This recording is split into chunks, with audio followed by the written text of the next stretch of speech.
The first front King attacked the government on was the immoral, illegal, unwinnable, based on a presidential lie, war in Vietnam.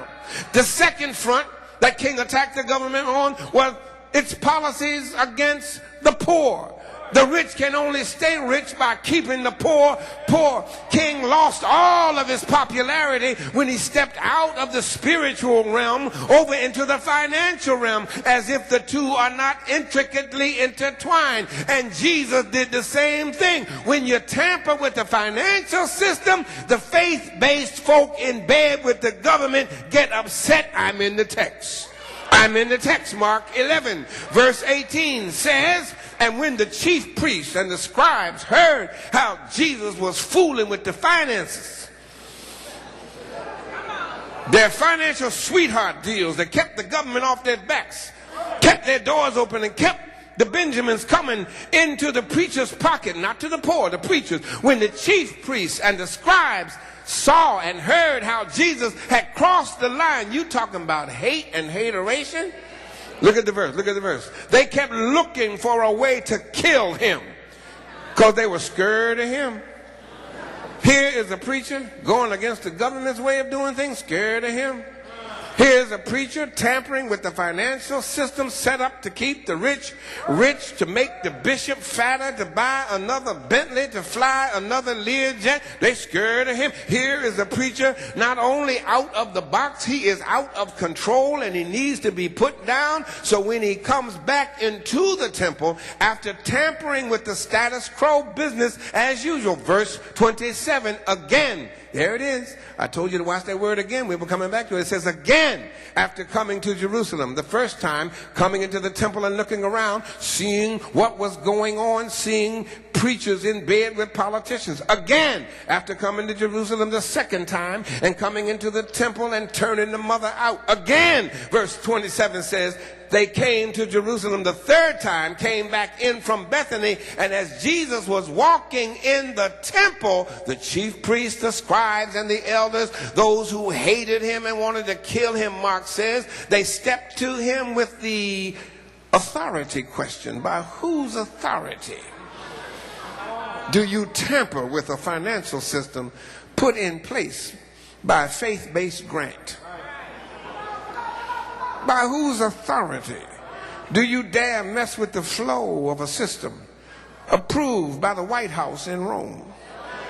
A program and a system whose oversight is in the hands of preachers who have access to President Caesar and his trusted cabinet members, high-ranking folk like Pontius Pilate, appointees like Herod and Caiaphas.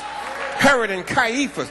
By what authority are you challenging a financial system that has unequaled and unparalleled military power to back it up and keep it in place? First, Jesus answered their question with a question.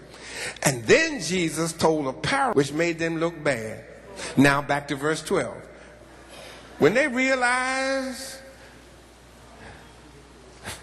that he had moved from answering their question to publicly addressing their problem, pulling the covers off them, exposing them for their greed, and signifying in the process. Read the parable when you get home. When they saw he was capping on them, the chief priests, the scribes, and the elders, church folk, they threw a brick and hid their hands.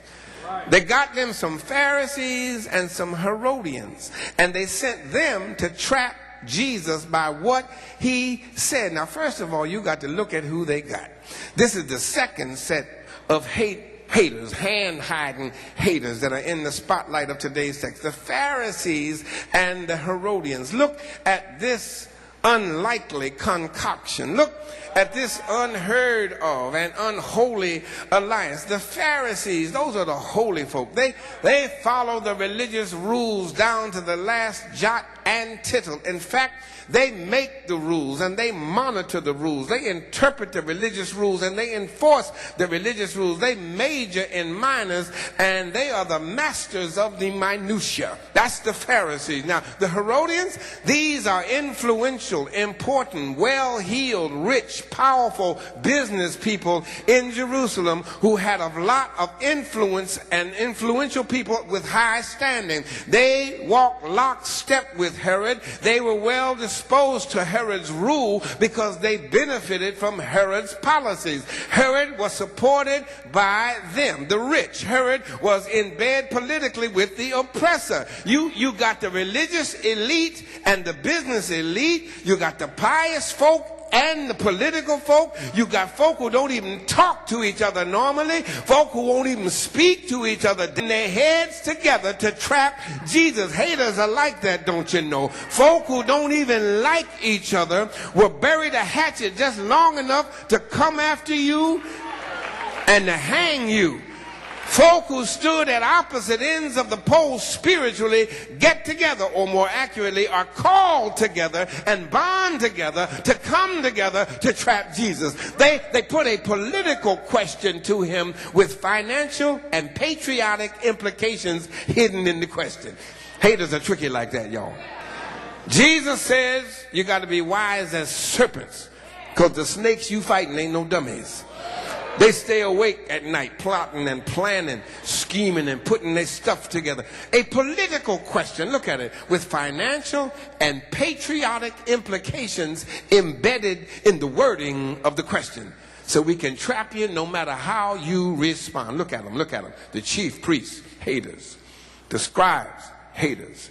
The elders, haters. The Pharisees, haters. The Herodians, haters. Folk who don't normally talk to each other, talking over how to take Jesus out. Poor King Jesus had some hate. E-I-E-I-O.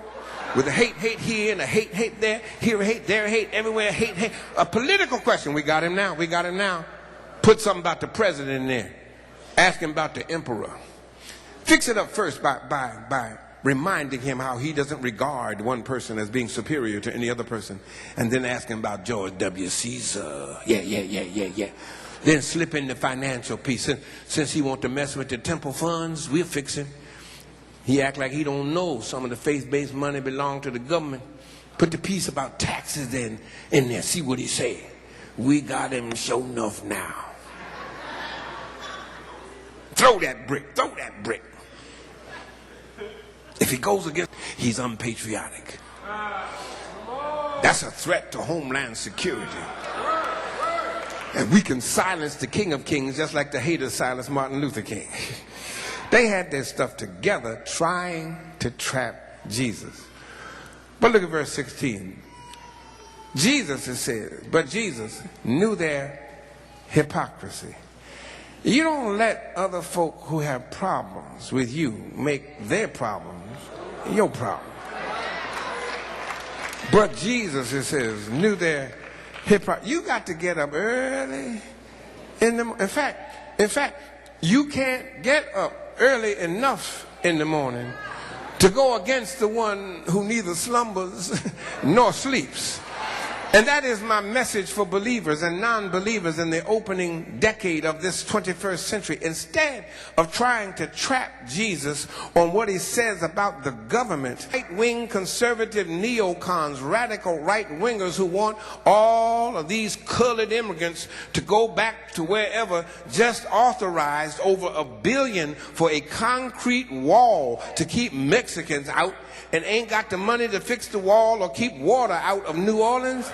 All the right-wing racists done teamed up with the right-wing religionists, modern-day Pharisees and modern-day Herodians, trying to trap the true followers of Jesus on what they say about the government. Where do they stand on the Patriot Act? Where do they stand on the war in Iraq? Are they yellow, pinky, commie, girly men who want to cut and run? Or are they real Americans who will stand behind our lying president while he stays the course in Iraq and sends bombs to Israel to kill civilians in Lebanon, taking a vacation in Texas while children in Sudan? Oops! You can forget about Sudan, we got some new issues in Sinai.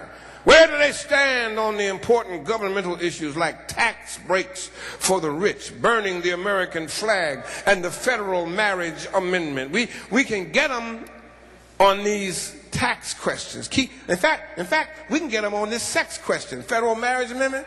Keep the sex question front and center. We're coming back to that in the next sermon.